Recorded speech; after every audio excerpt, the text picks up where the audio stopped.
False memories are exactly what you need. Why our imperfect memory system is a feature, not a bug. When I was 12, my mum suggested it was time I learned how to drive. In Australia, we can't legally drive until we're 16, but we had a long driveway and mum likes us to be prepared. At the time, mum owned a little red Mini. It had holes in the floor, and I was barely tall enough to see over the steering wheel, but that didn't matter to me at all. I was learning to drive, like a big person. I grated the gears more times than Mum's patience should have allowed. And there was that one incident where I backed into Dad's utility trailer. But eventually I grew up, at least in age, earned my driver's license, and then moved to Los Angeles. In Australia, we drive on the left side of the road with the steering wheel on the right side of the car. That's just the way we do things down here.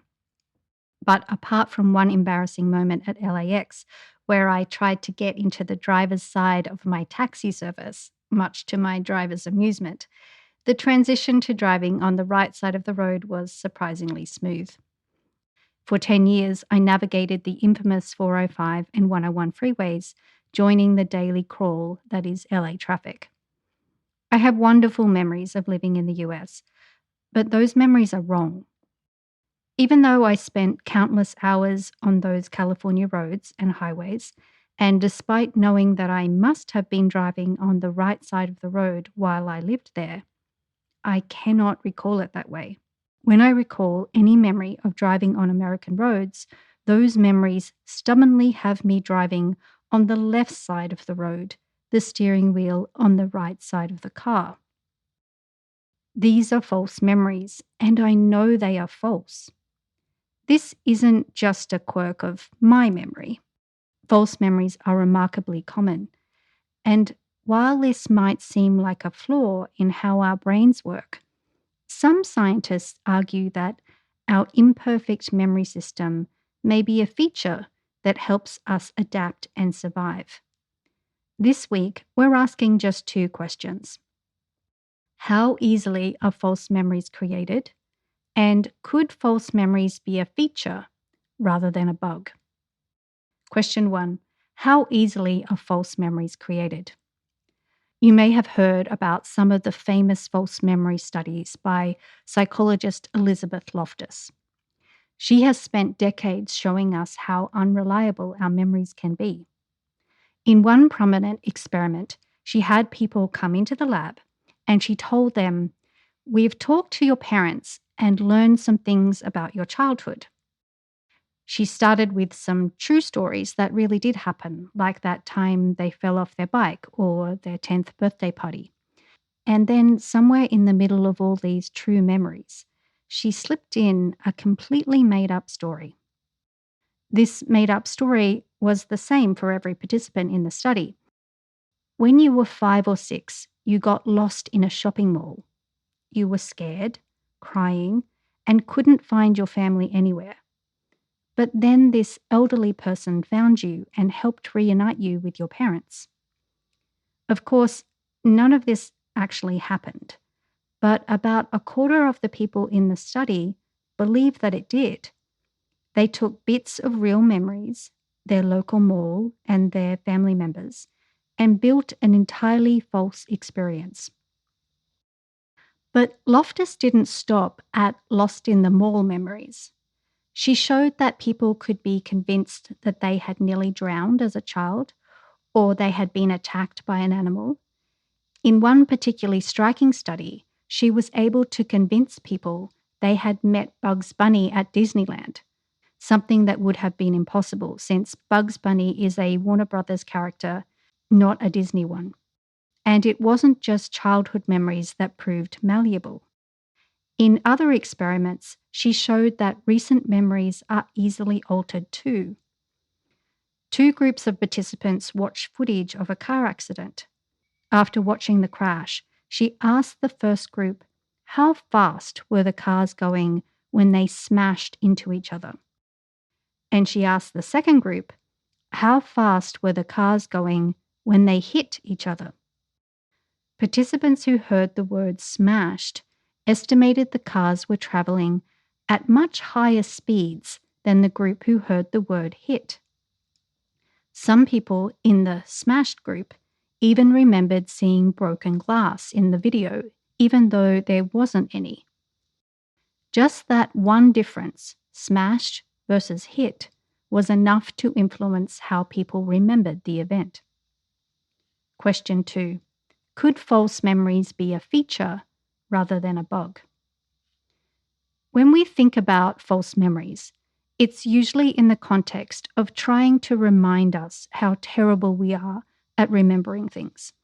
We forget things that happened and we remember things that didn't happen. The faith that we place in the accuracy of our memories can have serious consequences. When stakes are high, like in a courtroom, we treat memories like facts, but we know that eyewitnesses make mistakes. Memories can be affected by many things, including the very questioning that is meant to reveal our memories. But even when we know that our memories are not always entirely accurate, we continue to convince ourselves that each specific memory is entirely accurate. Read any book or listen to any podcast on memory, and you will be reminded of this fact. Our memory is unreliable, and it's an important thing to be reminded of. But looking at memory through a lens that magnifies our flaws, we risk missing the brilliance of our highly useful memory system. Think about what it would mean to have a perfect memory. To remember every detail of every experience exactly as it happened, every conversation, every meal, every commute to work, every leaf on every tree you've ever walked past, every body movement, every breath, every heartbeat, every neuron firing, and even every cell division. A memory like that might sound amazing, but it would be incredibly costly. Your brain would need massive amounts of energy and time to remember all of that information. And for what? Do you really need to remember every single heartbeat you've ever had, or exactly what you had for lunch 3 Thursdays ago? Instead of storing all the inputs that bombard our system, our brain does something kind of clever.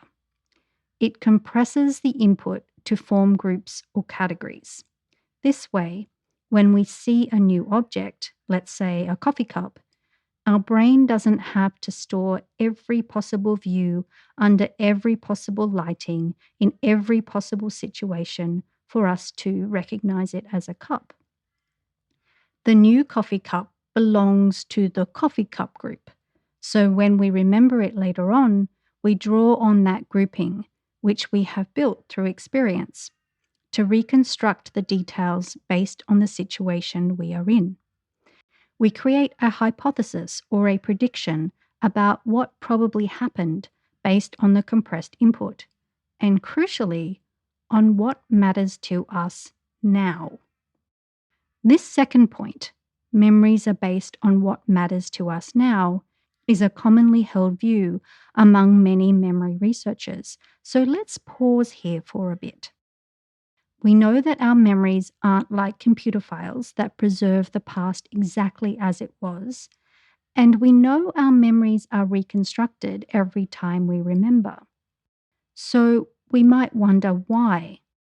Why would we have a memory that is not entirely accurate and changes each time we recall it? Why don't we have perfect memory?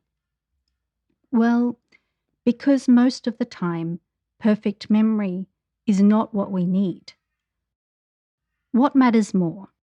Remembering every exact detail of what happened, or remembering the bits that are actually useful for us right now? Most of the time, we need our memories to help us deal with whatever's in front of us, our current goals, our current needs, and our current situations. Having a flexible memory lets us take what we've learned and apply it broadly. It helps us adapt to new situations by focusing on what's important rather than getting bogged down in irrelevant details. In fact, having a perfect, unchanging record of the past might actually work against us. We'd be trying to make sense of today's new situation while being distracted by yesterday's specifics. This is why my memories of driving in Los Angeles stubbornly place me on the left side of the road. My brain isn't concerned with historical accuracy. It's concerned with making sense of my experiences in a way that is useful to me now, as someone who now lives in Australia and so drives on the left. A memory system that focuses on what's useful right now rather than storing everything perfectly gives me an incredible advantage. It's not a perfect system, of course. Sometimes we remember things we'd rather forget, and our memories change in ways that aren't particularly helpful. But on the whole, this flexible approach to memory lets us learn fast and adapt quickly as our needs change. And it does this without needing massive amounts of storage, time, and energy. In fact, our imperfect memory might be the very thing that makes us so intelligent.